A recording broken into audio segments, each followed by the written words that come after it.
Hey guys, I'm a gaming potato, and welcome back to episode 3 of my Blueprints by Design series. So, in our last two episodes, we covered kind of tier 0 and tier 1 of blueprint designs for starting out your base. And now we'll start going through some of the more advanced stuff to really get your base going. So over here I have a few furnace stacks, and I have a couple blueprints here I've done. So these are 3 blueprints. One here we can see makes tier 2 splitters. The other one is doing tier 2 underground belts. And this one here is making our tier 2 red belts. Now these blueprints are significantly larger than a lot I've seen. And that's specifically because these are designed to be around 90% efficient. So you can see they need lots of gears, especially these underground belts here. They need massive amounts of gears. So you pretty much are going to have a full smelter stack dedicated to each individual one of these.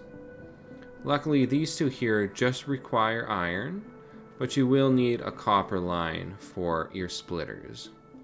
Now these are only temporary. Usually, filling one box is good. We got 1.6 thousand splitters, same with undergrounds, and 3.2 thousand red belts. So once you fill up one of these boxes, you're not going to need this anymore. This will just help you get a jump start towards building your main mall, as well as your full-size stacks here. So these mini stacks, these are good for, if you're just doing yellow belts. But we have another blueprint here, and this is for full red belts. So these stacks here will fully process an entire red belt worth of resources. This one specifically is for steel. And the nice thing about these full stacks is they can be plopped directly on top of these smaller stacks. So if I go into my blueprints, we can see down here we have a mini smelter. So to upgrade this mini smelter to a full smelter, all you have to do is drag an upgrade planner to just upgrade your belts and furnaces to steel furnaces over top of one of these.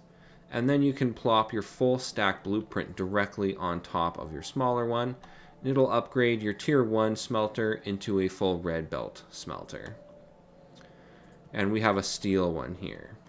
The steel one is really nice because it takes the exact same input as the other belts. But you can see here we split it so that only coal goes down the secondary line. And we have our raw iron ore feeding into the first line, giving us a belt of steel in the middle. Now because you need 5 iron to make a single steel, this will only make 1/5 of a red belt full of steel. And that does utilize a full 60 miners. You can see we got maximum miners down here. This is 60 miners. So you can't really make a single one of these that'll produce a full steel belt. But you don't really need a full red belt of steel. You can pretty much launch your rocket on 1 or 2 stacks of these. But of course, if you're trying to make a base, you can easily just build 5 of these side by side to get yourself a full belt of steel. Granted, by that point you're probably using electric furnaces, and I do have electric furnace blueprints as well. And actually, if I find my steel here, steel smeltery, no, we want, here we go. This is a steel smeltery specifically using electric furnaces. This is good once you're building outposts and you don't have coal lines to feed your outposts. So we've upgraded our furnace stacks. We've got blueprints for all of our tier 2 transport components here. And once you have a steel and a stone line, you can also start getting yourself some automated steel furnaces, because you're going to need a lot for these upgrades.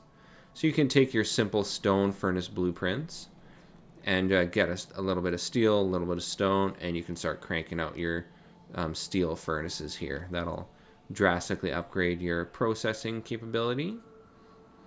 And once you have, you don't necessarily need this right away, but once you have your red transport blueprints running.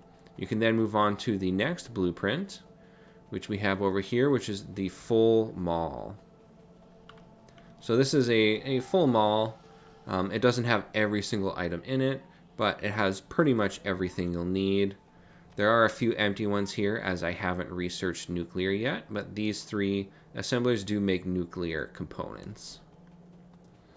And then we have all of our resources being belted in, and there's an extra line here for more advanced materials that you might want to bring into your mall.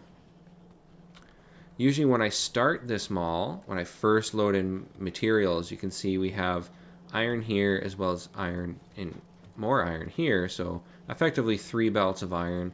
I do belt in 3 individual belts of iron just because it's all going to get consumed very quickly. And same with copper here. I'll usually start off belting in 2 belts of copper, one for my copper wires and one for the direct mall components. But once this has been mostly saturated, you can drop that down to a single belt of iron and a single belt of copper. And then I'll split off some steel and stone into here as well. Now I do have 2 different versions of this blueprint. I really like this version here, where everything is belted to this very compact area here, so it's easy for me to pick everything up. But it does use a huge amount of belts. So I have another version of it.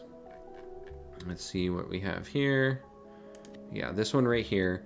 So the only difference here is I've removed all of those extra belts and I've just put a box at each assembler itself. And this saves you over 1,000 red belts. So if you don't really have all those belts ready yet, you can just go with this, and this will save you, as I said, over 1,000 belts. But it is exactly the same otherwise. And once you have this going, now you've really got a huge amount of materials. We've got tier 2 assemblers in here. We've got chemical plants. There is also refineries in here, but I haven't piped in all the materials for them yet. And of course, these would be the boxes for our nuclear components. And then I usually just have a few boxes here for a garbage can. And then of course, we've got 2 lines in for our red and green science. And I have another blueprint here for my research labs. So this is a really nice compact form that'll bring in 6 half belts of sciences. And so we have 3 full red belts here, and we are able to pick from all of them with this blueprint. And then later down the road, we can also add beacons to the outside here.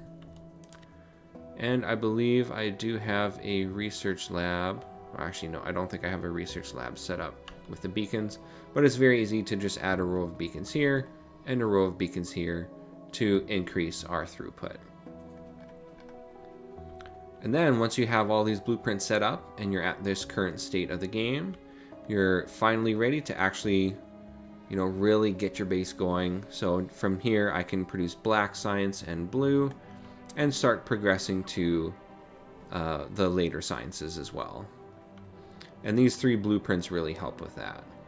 Another nice thing about these 3 blueprints here is they are designed to fit within the width of a smelter stack. So I can perfectly place it directly above my smelter stack, and I don't have to worry about it getting in the way of anything else that might be being produced by other stacks. This one fits perfectly within it, as does this one. And this third one also fits within the confines of our smelter, although we do need to pipe in our copper here, as we need a few circuits for our splitters. So I will have all of these blueprints posted online and freely available to everyone. So next episode, we'll be covering black and blue science, and I also have some blueprints for green and red circuits as well.